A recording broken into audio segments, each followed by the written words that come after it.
Hi, my name is Amaya, and the protein that I was assigned was KRAS with the mutation of glycine number 12, which is replaced by aspartic acid or cytosine, which is G12D or G12C. The protein relays signals from outside of the cell to the cell's nucleus. These signals instruct the cell to grow and divide or to mature and take on specialized functions. So the KARS protein is a GTPase, which means it converts a molecule called GTP into another molecule called GDP. In this way, the KARS protein acts like a switch that is turned on and off by the GTP and GDP molecules. To transmit signals, it must be turned on by attaching to a molecule of GTP. The KARS protein is turned off when it converts to the GTP to GDP. When this happens, it does not relay signals to the cell's nucleus. I would identify this function as a receptor because it signals the nucleus to provide cell-specific functions. So the protein is normally found at the inner surface of the plasma membrane. It's found in humans and animals.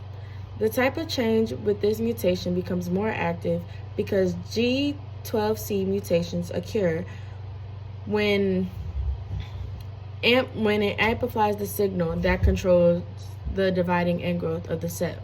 When this happens, this can lead to tumors, releasing the cancerous cells in the body.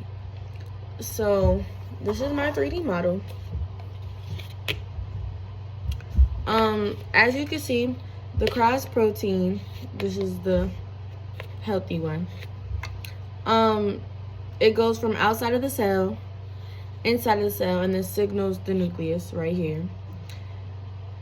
And it makes the cell divide, and then with the mutation, which is this side, you can see there's a drastic change with when it's mutated, the signal is stronger. It sends a stronger signal to the nucleus, which causes the nucleus the cell to divide uncontrollably, causing the cell to become cancerous.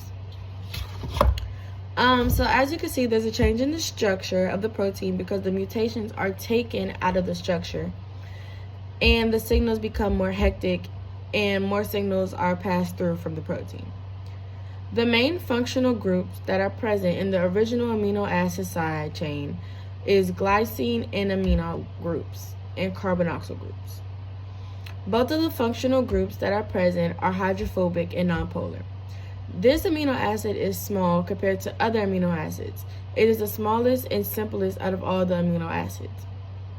The original amino acid can participate in its bonding with other hydrophobic side chains, and it also repels water properties that are present in the mutated side chains.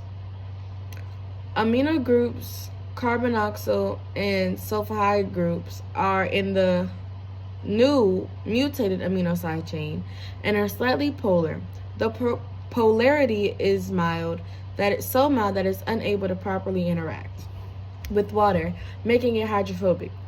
The mutated amino acids are smaller than the other essential amino acids, so there are a few differences in comparison to the mutated amino acid and the original amino acid side chain. The mutated amino acids has a much stronger bond because the amino acid is much bigger, so it does with peptide bonds. Mutation affects a protein by sending more signals than needed through the cell, and it changes the shape of the protein as well. It affects the cell by allowing it to grow and divide at a rapid rate. This ultimately affects the organism because it causes a tumor, which leads to cancer.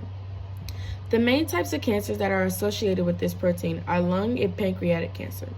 So I would say the limitations are on the 3D model that they are not able to show it is that active and inactive states for the protein. You're not really able to see it, and is not able to show the cell division or show how cells travel throughout the body and causes cancer throughout the body. Thank you.